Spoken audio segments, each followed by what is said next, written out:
برنامه‌ای به مناسبت دو برابر شدن خدمات 4G اینترنت شرکت مخابراتی روشن.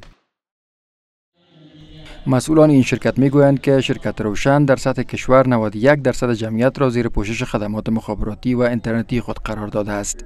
روشن نه تنها در زمینه ارائه بهترین خدمات مخابراتی پیشتاز بوده، بلکه سهم مهمی در عرصه‌های مختلف تعلیمی، اجتماعی، اقتصادی، ورزشی و فرهنگی داشته است. در سوی دیگر مسئولان در اداره اترا میگویند که در حال حاضر خدمات مخابراتی و اینترنتی در دوردست‌ترین نقاط کشور هم فعال شده است. سخنگوی این اداره با آنکه بلند بودن بهای اینترنت در کشور را میپذیرد، اما تاکید می‌ورزد که میان شرکت‌های مخابراتی برای کاهش بهای اینترنت یک رقابت به وجود آمده است. 2.5 میلیون هوادوال زموږ مخابرات استفاده کوي. فعال سیم کارتونه موږ لرو په افغانستان کې. تقریبا 14 میلیون افغانان انټرنیټ استفاده کوي. او ورځ تر بلې مخابراتي خدمات په پراخېدو دي.